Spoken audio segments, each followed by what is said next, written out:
Charlotte, CW.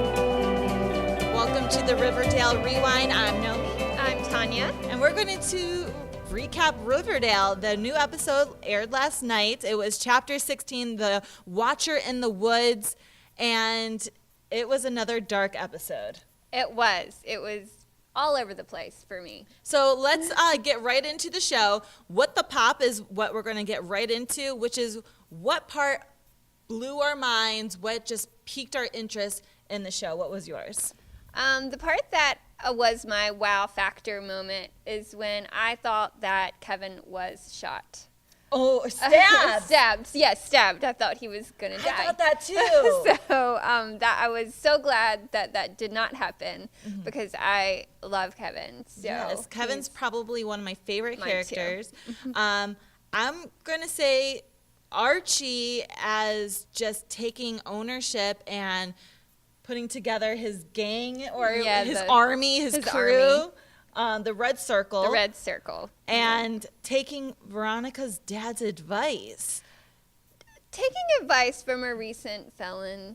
He knows that he's a felon. Right, and that kind of should be red flags for Archie, but it seems like Archie is trying to get into his bad boy stage. Right. Kind of take over this whole Red Circle gang is coming up, and he's getting Hiram's advice. That was a little bit creepy for me. Right. But now I'm going to change my answer to what you said. Kevin getting stabbed, that was the mind-blowing moment. Yes. That was the wow factor, which thankfully he wasn't stabbed.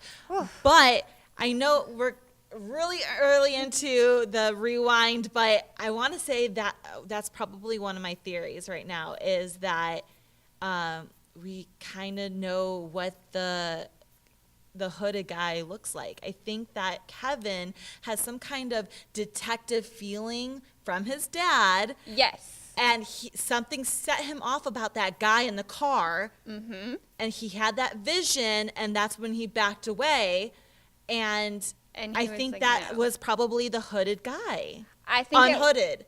I think it was too. And I mean, the things he said to him too. And he got really aggressive. He got very aggressive, and with we knowing that Alice Cooper got the note stating all the bad things, and that's what apparently the hooded guy is doing. Right.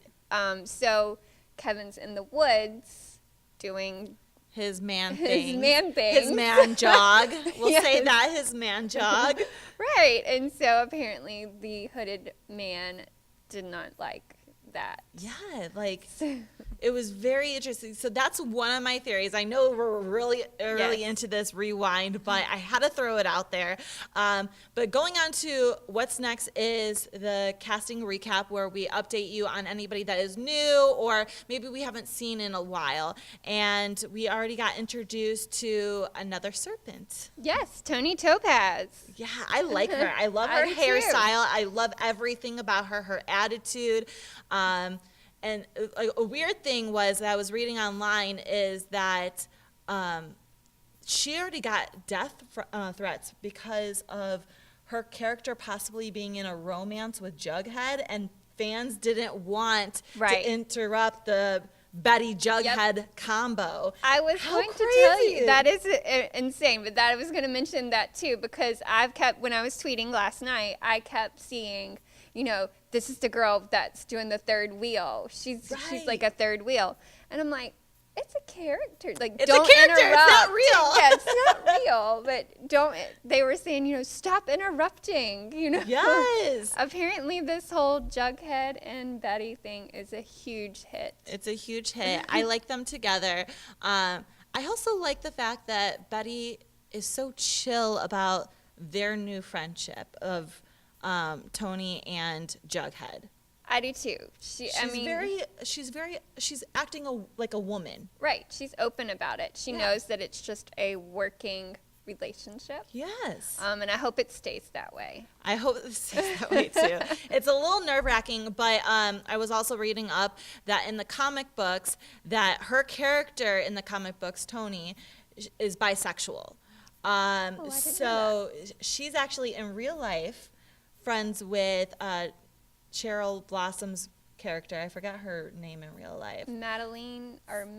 Something like Hirsch that. Yeah. So she's hoping that she gets to date her in the show because she wants to be hanging out with her best friend. Yes. So, but yeah, in the comics that she's actually bisexual. She hooks up with Veronica Lodge and hooks up with Betty's ex-boyfriend. And it's very open. And she says, as an actress, my character is bisexual. So maybe that's why Betty might not be too threatened, maybe? Maybe, because we don't really know that yet. Right. So maybe that's true. Could we be don't it. know that in the series. So it was just really interesting. She became Jughead's handler right off the bat, being like, hey, I have to walk you around the school. Don't hang out with this crew. Eat here. Don't do this. Let's talk about that school for just a second. Oh, my gosh. Because I thought I was walking onto the set of Dangerous Minds. Yes, when you tweeted that last night, I'm like, she nailed it right there. Because I was like, first of all, you're having fences in the cafeteria. Like, it just, you're definitely across the tracks. Yes, it was like Michelle Pfeiffer in the movie. Yes, which I didn't write that on my notes, but the teacher, I forgot his name, but he starts up the newspaper just for Jughead, which is pretty incredible. That is, because he said he because of gangs and drugs, he shut it down because it's hard. Nobody's interested in the school newspaper over gangs and drugs, life or death here. So. Right. But I did think that was pretty incredible that he did open it back up. And Jughead is going to And it was proof of his work because of the Jason Blossom story that he did. And I know we're slowly moving into our next segment, kind of, which is the Jughead Journals. But his work was proven. He does a great job. I'm a little nervous about him, though, because of his reporting of hot topics in the school, like Jingle Jangle, which he found out that it starts there, or it was developed there, it was developed there, and I kind of am worried about him too, because I'm with Betty on this. I don't think it's smart to be writing about gangs and drugs and stuff like that in the newspaper that you're going to school there. So knowing, and you're the only writer for the newspaper, and then when people read it in the school, he's gonna get jumped. Like he did. Is he going to be turning around the Serpents, though? Because if he writes good, like writes about the good stuff or writes even about the bad stuff, but brings justice to the stories, and he has to be a serpent. He has to be able to survive high school. So the Serpents will have his back. Are the Serpents going to slowly turn into something good then, and something full of justice? I don't know, because is that too far-fetched? I mean, the Serpents have a bad name, but all it takes is one person to maybe turn it another way, and I hope it does. I mean, I hope that Jughead is the guy that can do that, because the Serpents do have a bad rap, and if they're there to protect him, which I do think Jughead is now going to become a serpent. He has to. Yeah. He got beaten up at school.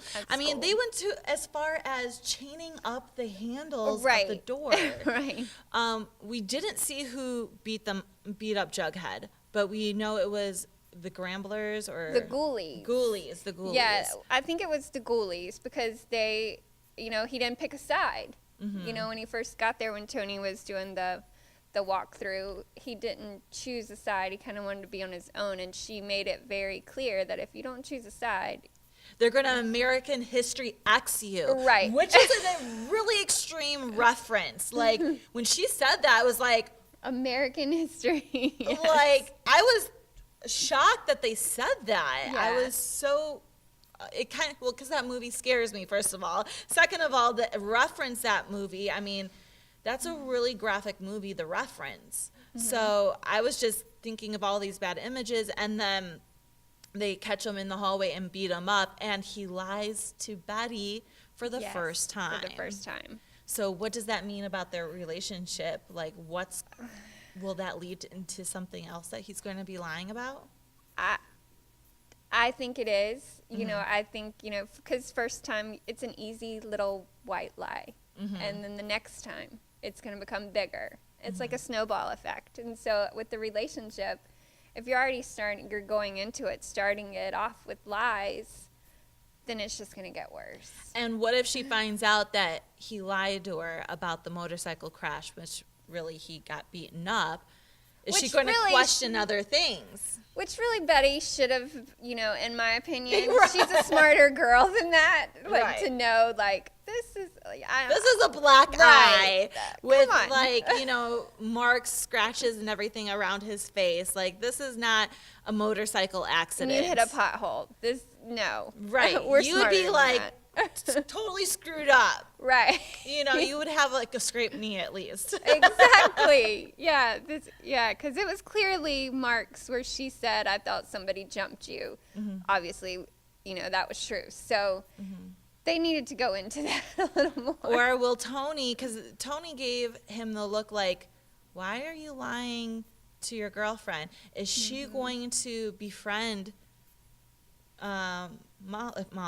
Betty, and tell her the truth? Like, because I felt like that look was like, I have to tell you the truth because he's lying to you. Yeah. I just It feel... could be. I hope they become friends. I hope so, too. Yeah, I like them. And especially for death threat purposes. Like, course. I hope they become friends. Yes. So that's going to be really, really interesting to see throughout the series because she's not going away. She is Jughead's best friend in that high school. Yes. So let's go on to the MVP of the show. And we still have so much to talk about. I know we're going really, really fast, but we still have so much to talk about. MVP of the show, who do you think won it? In my opinion, hands down, it was Kevin. In my opinion. Yes. Only because I felt like Kevin stood up to Betty and was like, listen, this is who I am. And if you don't like it, then you can go somewhere else. And he did mention, like, in detail, like, hey, you have it a lot easier. You're in a whole different situation than I am. So you don't know how I feel. You don't know how hard it is to meet people in general. This is something I have to do. And I like that Moose also had a talk with him about, yes. So is Moose bisexual too? That was one of my questions. Is Moose bisexual? I didn't know that either. I mean, because he kind of was giving that vibe to Kevin. Right. Like being, I'm here for you, but I know what you're experiencing because I'm in that boat too, that I want to have a partner and I know this is what we have to feel. So, or is he closeted and only Kevin knows? I think it's that. I think Kevin knows something is up, and Moose is wanting to explore. But of course, I guess in Riverdale, everything is secretive. And it's a small town. It's a small town. I guess that, number one, only gay people get it on in the woods. Yeah. I guess. I don't really know. Interesting and scary place to meet somebody. Yes. I mean, to have a hookup in the woods in the night. Right. The night jogging, Kevin could have came up with a little bit better thing. When he's night jogging, I get that you're night jogging. Right. But where's your reflective gear? Where's your flashlight? Where's your head cam and stuff? There a head flashlight. Right. And that brings up one little thing with Kevin, since we are talking about Kevin, though. Cheryl Blossom. Is she just bored? I think she's just bored. Is she just bored? Because she's like, oh, I'm going to tell on him and tell Betty that he's going into the woods right now. Like, right. That's like when I tweeted that she's calling Mama Betty. Yes. She's calling Mama Betty to be like, come and get your little kid because he's playing games out in the woods again. Is she just bored looking for something to do? Like, I have no idea. I think so. She's almost kind of like making Kevin like her little puppet, and she's like the mastermind of it. And I'm interested to see where Kevin and Betty go with their friendship after, this point, because he is very angry with her. And even though him and his dad have an open relationship, they don't talk about anything really. They just know, okay, Kevin is gay, I'm accepting of my son, but they don't talk about partners and dating and where you meet somebody. So it's kind of hard to talk about that as a teenager alone. Exactly. So I could only imagine how hard it would be coming out and having to talk about it with your dad. It's very awkward. Yeah, that would be very awkward. And I mean, obviously his dad is a single parent. Right. You know, so I mean, they have to be close, and it's just, I don't know where that relationship's going to go. I mean, I would think it would be better off where they're at, because now Betty just made his relationship with his dad tighter. Yes. But he's very angry. He's very angry at Betty, which, you know, as a best friend to someone, I feel like he should be angry with her, because she went behind his back and was like telling on him, you know, like a brother sister thing, tattletale. Yeah. And I kind of want Betty just to do her own thing. Right. And let Kevin just do him. But she was worried. As a best friend, she doesn't want him murdered. I get that part, obviously. Yeah. You're like, this is my favorite character. Right. I understand. I get that part. I totally understand that. And he does need to make smarter choices in where he meets these others. Yeah. You know, I know they said online it was hard. Grindr? Yeah, Grindr. They mentioned it. And it was harder, and everyone's not who they say they are on Grindr. Right. Their profile pic is way nicer, which I think we've all experienced with meeting somebody in real life as opposed to Facebook or on Twitter or any of that. But it's going to be really interesting to see that. I want to say the MVP of the episode was Archie, because of the red circle. Because of the red circle. And because he is facing his fear. First of all, he's off of Jingle Jangle. Thank goodness. And off of all of the energy drinks, and is becoming, I think, more at ease. And I think it's because of the health of Luke Perry, his dad, Archie's dad. And so I think that is all coming together. But I like the fact that he's standing up for himself. He's standing up for the community. I did look up about Red Circle. Yeah, what is that about? So this gets like so deep into the Archie world. Okay. Oh my goodness. Okay, so everybody was wondering, will we find out who the killer is by finding out about the Red Circle? Red Circle is actually it was a publisher that launched in 1973. Of comic books. And one of the comic books under that publisher is The Black Hood. And it looks exactly like that character, but the series wasn't like, I guess it wasn't long, or you didn't really get too much out of it.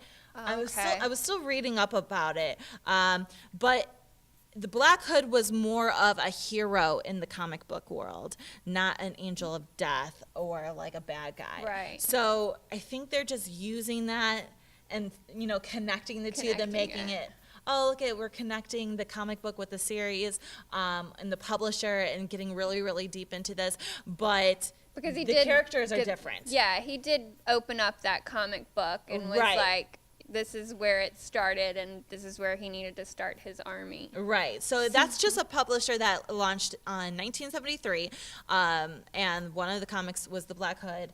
But the characters were completely different. Even though they do look a lot alike, they are completely different. The comic books, hero, the series is a bad guy. Gotcha. So it is two different things, and it didn't reveal who it was. It didn't say the name. It didn't say any of that. Because they still want to keep us on our toes. Yes, which I'm glad. I am too. Because there's a lot of people that are out there that are saying, oh, you could just go onto the casting or whatever online and find out the man's name, and which a lot of people are like, oh, you know, they're just putting in a person. It's just an actor. It's not the actual character that's going to be performing that. You know, there's people trying to be sneaky and trying to go around that and everything. I have noticed that when I am watching, from when you mentioned this the last time we talked, the eyes. The eyes. Everybody's eyes. You have to look at everybody's eyes. Everybody's eyes. And can I just say, I have to say I told you so. And that's to everybody. I knew Moose was not going to die. Oh, you did. You called that. Yes, you called that 100%. And when you were like, he blocked her. Yes, you did, because he always brags about how big and like strong and you know, I was going to say thick, but that sounded bad. But like how big of a man he is. How manly he is. And so I knew it. I knew they weren't going to die, and especially her. I didn't know about him. I was like iffy about him. I'm glad that they didn't, because I do like Moose and Midge. So, and I think in the comic books, I saw some people tweeting about that they are together in the comic books too. Okay. Yeah, and they're like a couple. So I wanted to just make sure. Yeah. Maybe she doesn't know that he likes to explore the other side. Right. Yeah, I think that might be coming up. Like maybe because they're together, and then he kind of wants to see what other options are. Yeah.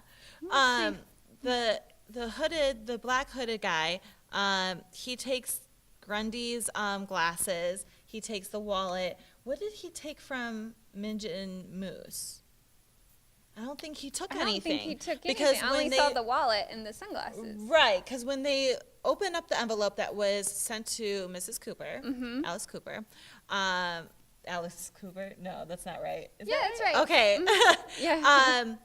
You only see 2 items. So I was just wondering, is it just mentioned in the letter?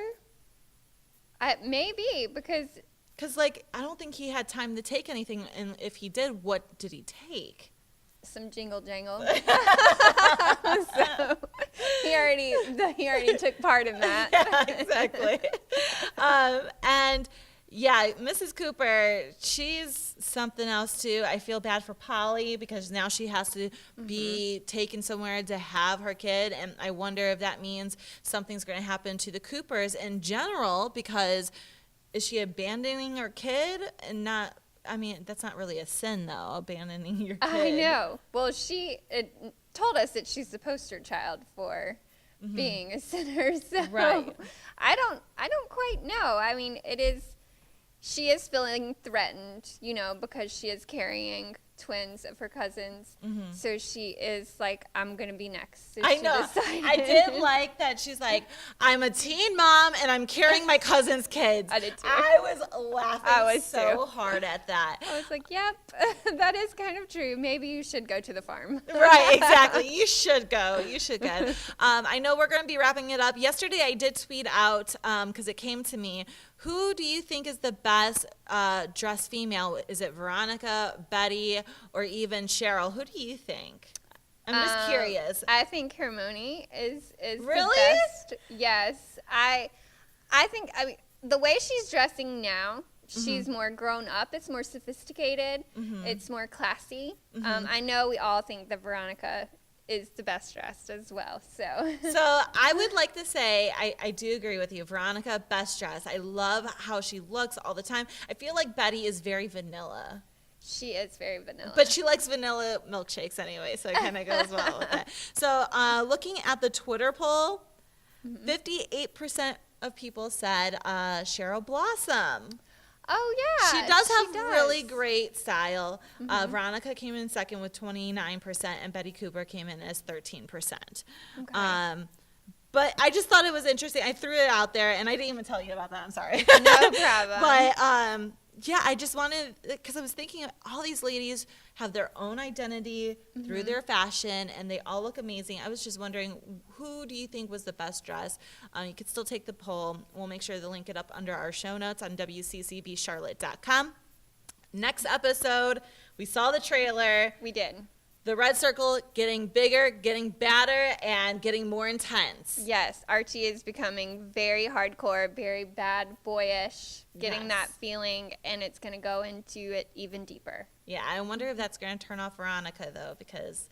Yeah, she's already... Her family is bad. She doesn't want bad people in her life. She's Right. trying to get rid of that. So it's going to be really interesting. If you haven't seen the trailer, we're going to link it up to the show notes. Like I said, WCCBcharlotte.com. We'll be here next Thursday. And make sure you follow Tonya. She's going to be live tweeting, especially through the WCCB Twitter page during the show. Yes. So thanks for hanging out. Thank you for having me.